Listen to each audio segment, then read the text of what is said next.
Matt Ford, welcome to the show. Thank you, Martin. Glad to be here. Well, I'm really glad to have you on. I respect the work.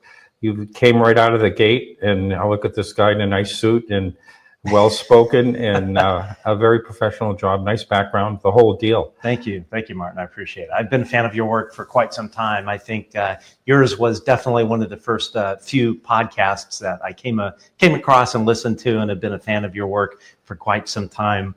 I love how extensive your interviews are and the questions that you ask, and you always have great guests. So my hat is off to you as well for doing such great work for such a long time. Well, thank you.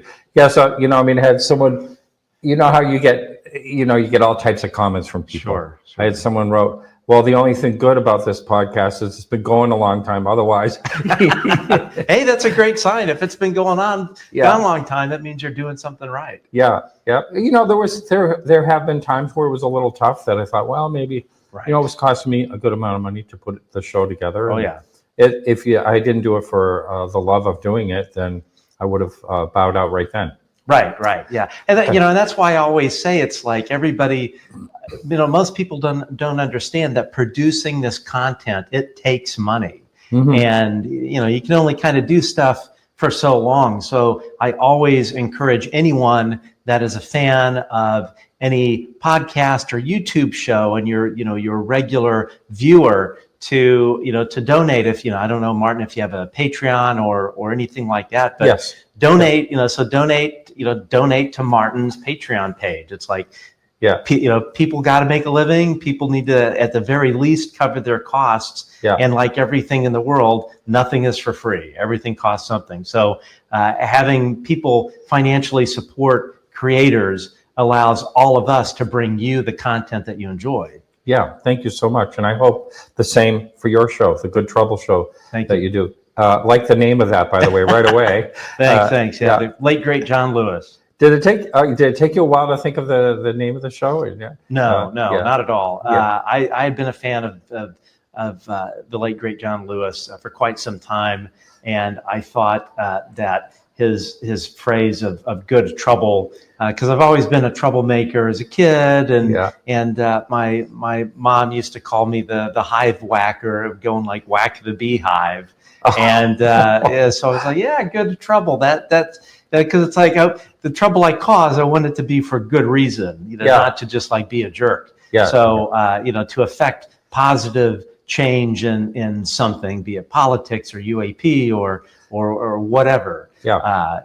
And that is where that comes from. I see. So what initiated you to create the show and get it off the ground and start it? Well, so in the 2020 election, I was producing political ads for the previous administration. And I was, I think, probably fourth largest producer of we'll just say anti-Trump political ads on social media. So I was very successful at that. Had a political action committee, super PAC, and I just decided at the end of it, it's like, I'm tired of talking politics. I want to do something a little bit different. At the time, one of the ways that you could this is all pre-Elon, of course. One of the ways you could get your Twitter account verified was by being a journalist. Mm-hmm. So at the time, I had been writing a lot of op-eds. I had written some op-eds on U.S.-Russian nuclear policy and some other stuff that wasn't related to UAP. And anyway, I decided to start writing about UAP, and I wanted to use my media skills to try something new rather than just making political attack ads, which is boring and tedious and kind of drains your soul. And I thought, I'll try this. In my day job, working in network television, one of my accounts for the longest time was Jimmy Kimmel Live. So I did that show. I like Jimmy Kimmel. He's great. Oh, he's great. Yeah. So I was on that show for the first 5 or 7 years. So I had a front seat to that whole kind of like late night talk show interview format. Yeah. And knew Jimmy. Jimmy was great. And I thought, okay, well, that'll be my niche. I'll cover this topic, but have the optics and the trappings of a late night talk show, and try and inject some kind of humor into it. Although on the UAP issue, that's difficult trying to find how to kind of fit that in. That's a bit of a stretch, but that was really how the show was born. So I found after 20 something years of working behind the camera on network television, I enjoyed being in front of the camera even more. And that's what I love to do. I feel like I'm doing something that it's my way of serving the country that I love, the United States, and trying to affect positive change with this topic and others. Right. I had the opportunity to, in my antique podcasts, I had an opportunity to meet and record with Adam Carolla. Oh, Adam's great. Yeah, he's so funny. Yeah, I like Adam. And he was with Jimmy Kimmel on The Man Show years ago for those of you. But he's a real character. Yeah. He's got a lot to say about anything. Oh yeah. But anyway, so that's great to have that type of background. And you also have had some really unique and great guests on your show, which isn't an easy task, I know. And especially when someone starts, I know you had a background in this and all that, but when you start new, no one really wants to go on, be the first person, So actually, I remember the very first season of Jimmy Kimmel on the show. We had a really difficult time getting guests because he was really kind of known for the Man Show. Yeah. And back then, and this didn't happen in the Twitter space, but back then, the other late night shows were trying to blackball him. So if you were Tom Cruise and Kimmel's publicist asked you to come on Jimmy Kimmel, the other late night shows would say, okay, fine, you go on Jimmy Kimmel, you're not coming on ours for 6 months. Isn't that awful? So that's the kind of stuff. So it is hard to, especially when you're an unknown entity, to kind of build the reputation up. Because a lot of times when you reach out to a potential guest to be on your show, they go and they look at what previous guests were on your show, and then they make that decision whether your show is the right for their brand.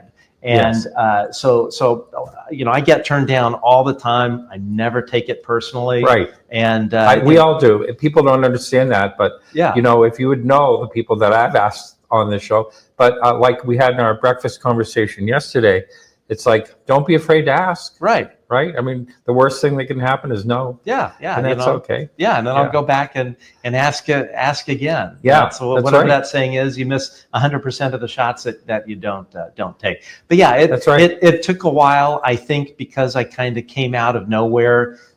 There were some folks that were like suspicious that I was like out of the IC or something like that. Yeah. And I'm sure you still get that. I mean, I have people, when I say something negative about a situation, people have called me, oh yeah, you're a government disinformation agent.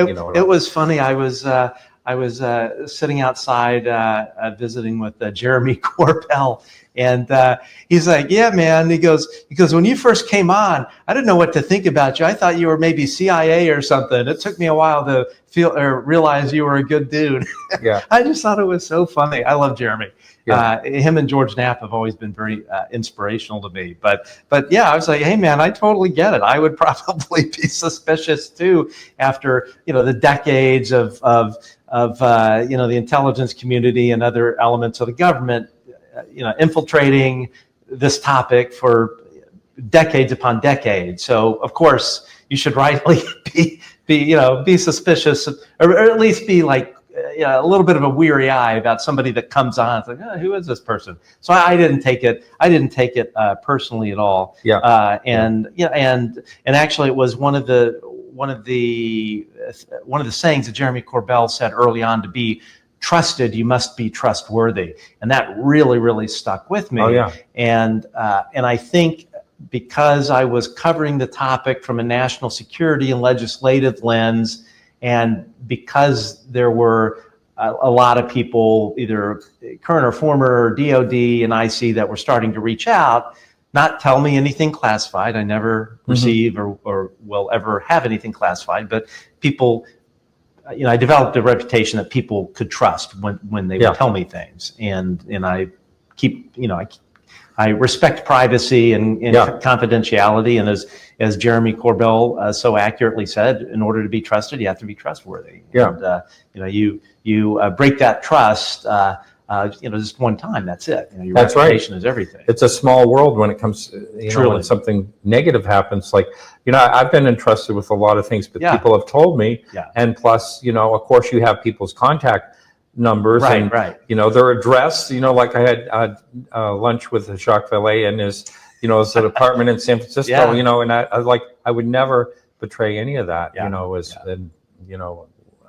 And the people that do are short-lived. Yeah, basically. Yeah, I would say so. Yeah. So you grew up in Texas. Correct. And so what made you decide to go to the West Coast and get into the type of business that you were in? And basically, do I want to say the movie business or TV production business? Yeah, television. So I've worked as a lighting designer, director of photography for all of my career. And originally, right out of college, I began working as a lighting director for concert touring. So right out of grad school, I was hired to be Whitney Houston's lighting director. So I toured with her for 6 years, eventually began designing her shows, and toured with other music artists such as Diana Ross, Seeger, Stevie Nicks, and others. Oh, Stevie Nicks. Love Stevie Nicks. She was great. That was the very first tour I ever did with Stevie Nicks in 1991. Nice. And so I toured the world for all of those years. It was a very difficult lifestyle. And so I said, I'll move to LA to try and break into the television field, doing multi-camera television. And that's been where my career has been. So, so I have 2 Emmys and all, that kind of stuff. So, so I've been lucky to have a very successful career. But, I knew at the age of 9 years old, I wanted to do that. And that's great. So it was great. But, so it's like now, after having had a successful career in that field, I found that this is what I really love to do. I've spent so much time in that area of things. And, it's like any job. After a while, it becomes a job, and you start to think of other things that you would like to do with your remaining time on the earth. Yeah. And this was it. So I never in a million years thought I would enjoy being in front of the camera more than being behind the camera. Right. Wow. When I first saw one of your shows, I can't remember exactly who I saw, but it was someone pretty important that you were interviewing. And so I did the same. I didn't have any suspicions about you, but I was like asking around, who is this guy? Where did he come from? Why does he look so good in this suit? And all this. Anyway, so there was a rumor that it came to me that you were in Bill Maher's studio working there, and that's false. But you have worked with him, I guess. Yeah, he's one of my clients. But I've never recorded there. But people were saying, well, that's why Bill Maher will bring up the topic of UFOs quite a bit with his guests. And but you never bent his ear on the UFO topic, have you? Not him personally. Yeah. Maybe some other people. Yeah. But anyway, I thought that was funny. But the studio you have is that a virtual background, or is it's all just fancy green screen? Pretty amazing. Thanks. Yeah, what you can do. I mean, a lot of newsrooms are just like that. I have a big ass green screen in my home office, and you never very well. And there you go. But thank you. I appreciate it. Yeah, that's right. I like the direction you're going. And one of the things that you and I talked about yesterday was the amount of time that you're a perfectionist. You did do some things live. I do live, and because I'm lazy. But you told me, not lazy, smart. you told me you can spend up to 20 hours editing. A show. Yeah. I usually, I would say most days during the weekdays, I get up around 4 a.m. and I'm working on the show in some form or fashion. From 4 a.m. to about 5 p.m. A lot of people, I don't think they really, unless you are making content, people really don't understand what a huge time commitment it is. I mean, it is significant. And of course, it's going to vary depending on whether you're doing live video and if it's, if there's a bunch of editing. But our show, depending on the length of the show, generally about 40 hours of edit time. Sometimes 20. It really kind of varies. How many people are on the show, that kind of thing. Yeah. And of course, how long the interview lasts. Right. But yeah, no, it takes some time. I think part of why I had such a successful career in television was I have a really good attention to detail, and I'm very, very picky visually. And so with that pickiness, that pickiness doesn't happen fast, to effectuate that. So, generating, creating something that has a very polished look, or and I'm not like any hotshot editor. I'm kind of a hack, but it takes a lot of time. Now, I will say, if I had the kind of money to like pay somebody to edit, they would probably do it in about half of the time that it takes me, and they do a hell of a lot better job. Yeah, I mean, I interrupted you 2 times now while you were doing editing. Oh, that's here at the conference. Oh no! Finally, I had something uploading today. I'm hoping it'll go live. It's an interview with Terry Lovelace. Oh yes, the author of you've had him on your show, and Dr. Blitch. Yeah, and Dr. John, who is Blitch. Here. Yes, I had the pleasure of sitting with him yesterday. He's such a great guy. Oh, he totally is. I love John. Yeah. Just both of these folks, real American patriots that have served this great nation, and by wearing the uniform and the things that they've done for this country. Yeah, former Green Beret. That's pretty impressive. That is very impressive. And he's got a great sense of humor. He does. Yeah. That guy, he's a hoot. I love John. Yeah. I'm very fortunate to know him. Yeah, don't you think? I feel like we're blessed in this community because we get to meet these amazing people. Yeah. And when you're looking from the outside, like it was before, like I had a UFO encounter that inspired me. But I'm thinking, I kind of would like to do a show about UFOs, but aren't they just wackos? And then I totally find out, wow, was I ever mistaken? Yeah. And Well, I think that is a function of the success of the stigma that the intelligence community was able to really ingrain in American and world psyche regarding this particular topic. That was all a purposeful disinformation operation to put that in the American psyche. It was highly successful. Right. Robertson panel, 1953. Right. That's where the thoughts came about to do this, to calm everybody down. Right. And that was that's very effective. And I think that's only changed in recent times. Well, and it has changed in recent times because, in my opinion, and I'm new to this whole thing, so Martin, I've learned so much by watching your show. So I'm not. I consider myself like really just a talk show host. Like I'm not a researcher. I don't. I'm not a historian. Same here. I like to talk. So and the thing is that, like, if you think about it, so back in that day, pre-internet, really all you had was 3 major networks, the major newspapers, and what the government told you, right? Yeah. So and of course back in back Cold War days, you believed Big Daddy government and everything that they told you, and and it was the big bad Russians, and America would never do anything naughty. Exactly. And there weren't really, as far as I know, and tell me if I'm wrong, but I cannot think of like any sort of like significant public figures during that time that were that had spent time in government and held the security clearances. Certainly not whistleblowers that I know of. You didn't have David Grush, Lue Elizondo, former Deputy Assistant Undersecretary of Defense for Intelligence Christopher Mellon, Dr. Gary Nolan, retired Rear Admiral Tim Gallaudet. All of these folks, and I'm just like scratching the surface, that have come forward, that have impeccable CVs, impeccable records of service in sacrifice to this country, and so in my view, that is where the landscape is different. You know, the fact that you have all of these people, Dr. Abby Loeb, all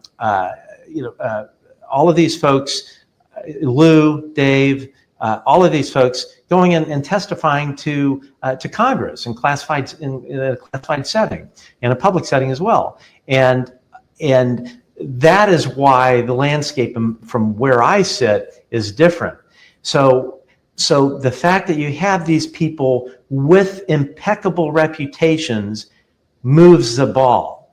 Now, yes. What is currently happening is you have organizations such as the Guerrilla Skeptics of Wikipedia, yes. which is a highly organized group of radical editors, Wikipedia activist editors, yes. that target the Wikipedia pages of any person or subject that they consider pseudoscience. So that could be that would be UAP, UFO, ghosts, chiropractic, massage, homeopathy. The list goes on. And what this activist group of Wikipedia editors do, they are so highly organized. I mean, if I were the CIA, I would hire these guys in a heartbeat, because everything they do smacks of an intelligence operation. The level of efficacy of this organization is truly profound. So your viewers may say, okay, well, I know Wikipedia is not a reliable source. But the reality of it, the reality on the ground, is Wikipedia is consistently one of the 10th most trafficked websites in the world. When people want to learn something new about a subject, 99% of the time, the first place they're going to go about is Wikipedia. So if you're someone that knows nothing about the UAP issue, guarantee you're going to go to Wikipedia. If you are a segment producer for CNN and you're doing a story about UAP, you're going to get somebody that is pro-UAP and you're going to get a skeptic.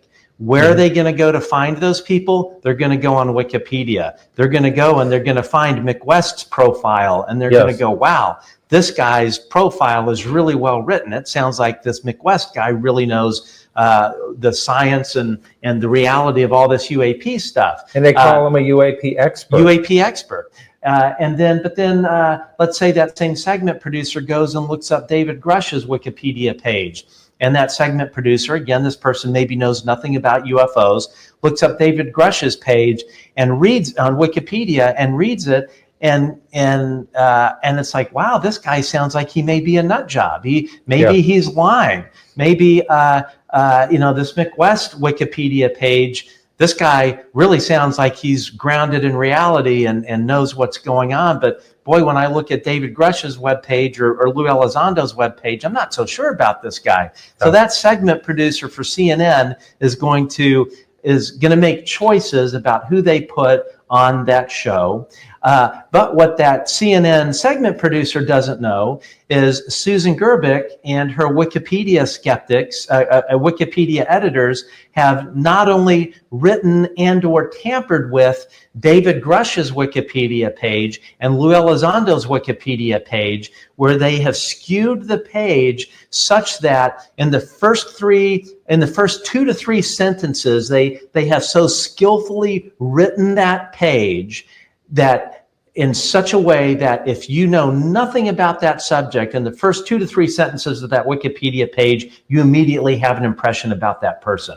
What that CNN segment producer also doesn't know is Susan Gerbic and the Guerrilla Skeptics have also written McWest's page. So the Guerrilla Skeptics, they not only vandalize and rewrite all of these Wikipedia pages that they disagree with, they also write the Wikipedia pages for Neil deGrasse Tyson, McWest, and they do this. They take care of their own because they know that news outlets, that other journalists, segment producers from networks and whatnot, they will go and they will look at that Wikipedia page. So they make darn sure that their side of the story, their debunking, their disinformation is a beautiful Trojan horse that can be ridden in, and all of this disinformation can be just spewed out on these national outlets.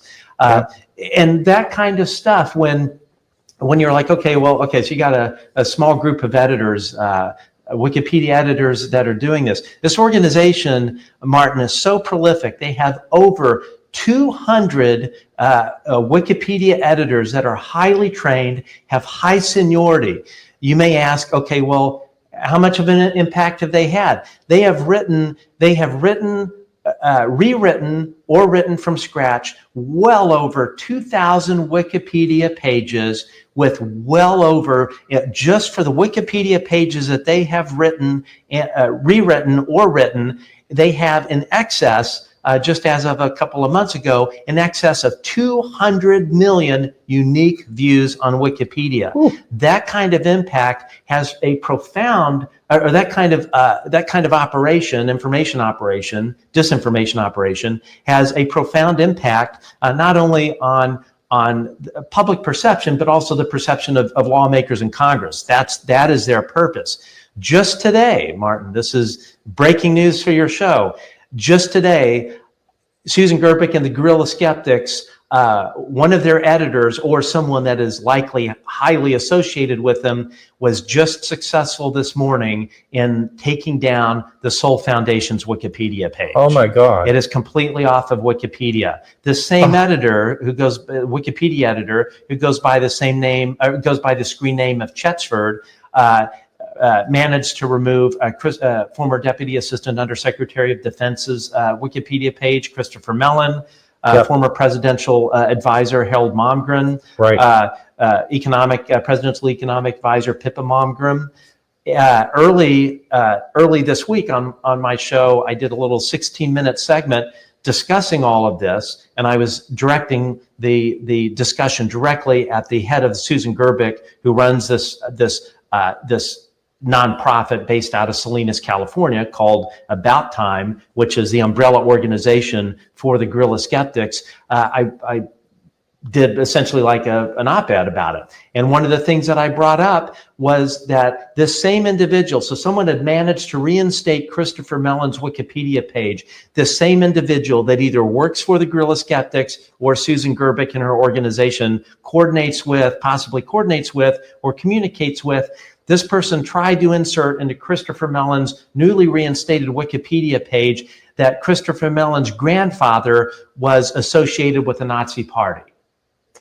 So think about that. You have this group of Wikipedia radicals, Wikipedia radical activists that are going through and attacking the character of public figures who have served this country with distinction, such as Christopher Mellon, and rewriting it to say that his granddad, I forget his last name, was involved with the Nazi Party. I forgot the exact specifics. I texted Chris Mellon and told him this. He was beside himself. He's like, my granddad had nothing to do with that. So it wasn't Mellon, it was on the maternal side. It was, yeah. So it was Christopher Mellon's granddad on the Mellon, on his father's side.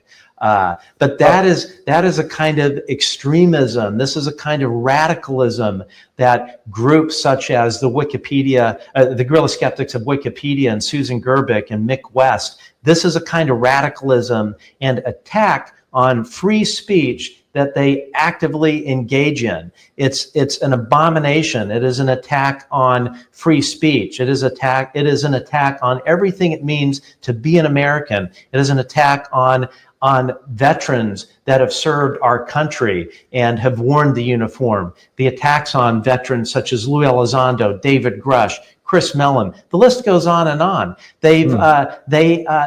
Dr. Hal Puthoff, they've attacked his page. Dr. Puthoff was unable to revert edits on his Wikipedia page because of the seniority and the tactics that this disinformation operation uses to hijack what is supposed to be a free and open forum.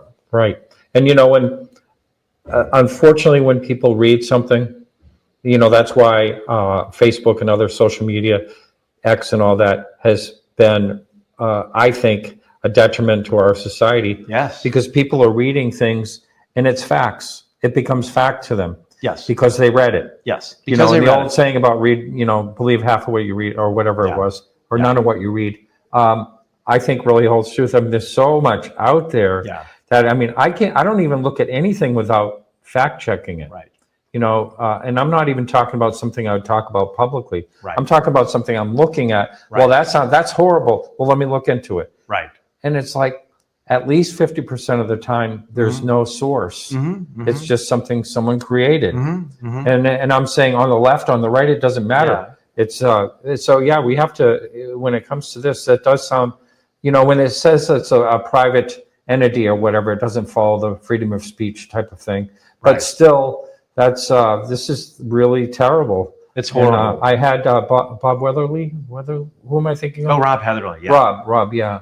On, and we talked about this, but the Skeptics Society, I'm not sure if it's just the Skeptic Society, but if you really look into them, the nonprofit, they have a $5 million kitty there. You're talking about the Center for Inquiry. That's it. And I want to back up a bit. You pointed out Rob Heatherly. Rob Heatherly is the researcher Rob Heatherly. He is the one that brought this to my attention. He had been doing research on this for a significant amount of time. I'm merely a messenger. And what he has uncovered about the guerrilla skeptics and Susan Gerbic and this whole organized cabal of Wikipedia editors that have radicalized Wikipedia in so many ways. Rob is one that discovered this. Yeah, the Center for Inquiry, it is a 501c3 based out of Amherst, New York. They've been around for a very long time. They have, on average, their gross revenues are anywhere between 4 and 5.4 million a year. So they have a significant amount of money coming in. Their whole thing is to promote the skeptical viewpoint, the debunker viewpoint.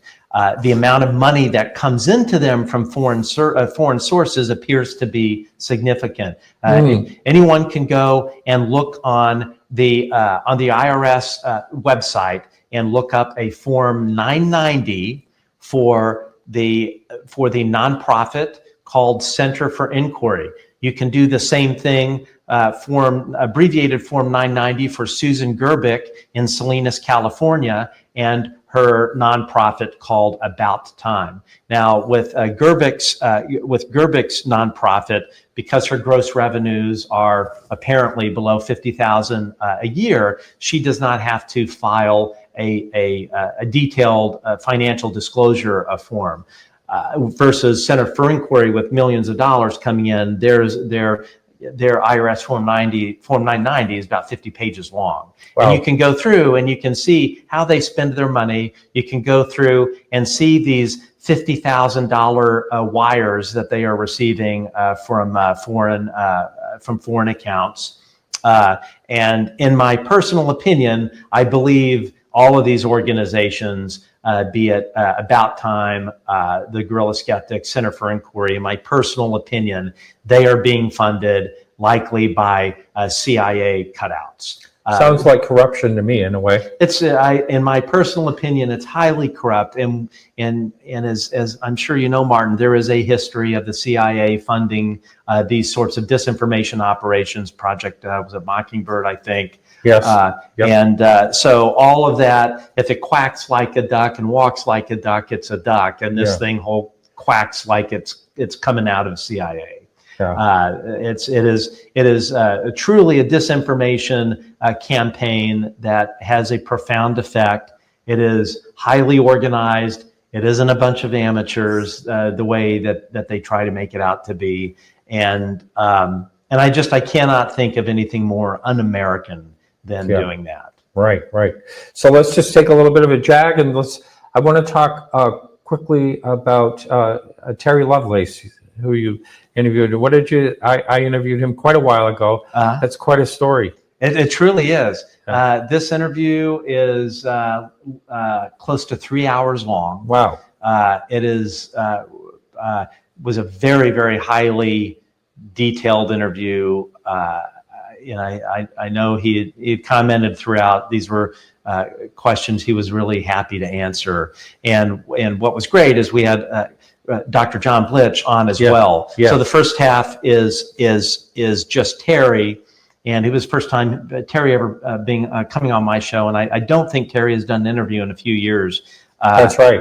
And so it was great because we heard all of his stuff. I got a chance to ask a bunch of questions. I love his book, and then we brought in John, and it was really kind of like a three-way discussion.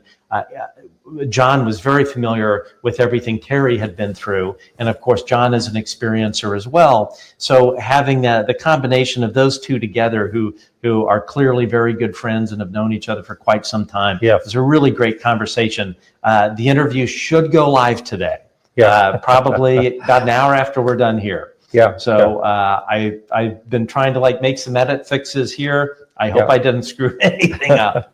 Yeah, and so let's just go through a couple of people. People ask me this, and it's really hard for me to say this. Who was your favorite interview? I don't like to say that publicly. Who's my favorite interview? Right. But anyway, let's touch on some of the ones that you've really enjoyed interviewing. Wow, that's Gary Nolan. I've had on quite a few times. I love Gary. Lou's always great. Yeah. Journalist Matt Laszlo in Washington, D.C. He's been on my show several times, and he's just a funny dude. And as we were talking about earlier, it's kind of hard to joke around when it comes to the UAP subject, but he and I find some way of being able to do that. And so we always have a good laugh. I think the guy is just a character. But I can honestly say all of my interviews, I've been very fortunate. I've enjoyed every one, and I enjoy having the opportunity to sort of pull out of people what their life story is and why they're doing things and what motivates them to do that. And I find that really interesting, finding out how these people tick and why they're doing what they're doing. And all of these folks have such amazing stories to tell and have done such great things in their lives. And especially when it comes to the UAP topic, I think, all of them, everyone that I've had on really feels strongly that it's the right thing to do. It's the right thing for the country. But I've been, there'll be an interview. I'm kind of opening the aperture to some non-UAP things. So I just had the number 2 scientist for the International Space Station. I had an interview with her recently. Nice. That will be airing. A former director at the National Science Foundation, Dr. Anna Brady Estevez. She was on my show. We did a 2-part interview. I've only aired part 1. Part 2 will be coming up, where she discusses a conversation she had with a CIA director that the public is not aware of being up on the UAP thing. So that'll be coming up next. That's going to be a really great interview. Yeah. So I love them all. Some are more difficult than others because I'm not maybe as up to speed on maybe that particular aspect of what their specialty is. But it's I'm very blessed, very lucky to be able to do that. And I feel the same way, and I feel like even now with you, I make connections with people. And you learn about them, and they seem I feel like these people are my friends because you sit down and have a great conversation, and and it's great. And the people that listen to both of our shows, I know they're listening for many of those reasons of knowing more about this person or what they went through. And some of the stories that I've had were surprising. I bring up this guy's name all the time. He's had what I consider one of the most amazing UFO encounters of all time. Is how I feel about it. His name is Albert Wayne. Okay. And basically, the encounter, I encourage anyone to go on my YouTube channel and just type in Albert Wayne. But basically the bottom line is, he's with his girlfriend. They're going along the I-95 corridor, and the light looks like a plane's crashing, and all of a sudden across the street, this thing lights up like daylight, and they look over and the trees are waving back and forth like there's a hurricane, and the thing's just sitting there. So everyone pulls off of 95, and they're all sitting on the side of the road. They're all watching it, and he says, and just like nothing happened or nothing changed, all of a sudden it's right over them. Yeah. And he says, and there, he looks up at these amber windows, and a very odd description of this thing, the way it had, well, like balls on four corners on top of four, spheres. And then he's looking at amber windows, and he says, and there's hominids looking down at him. And then he gets a message in his mind that we're just observing, don't worry. So then he said, just like that didn't happen, it's again across the street. And the trees are waving again.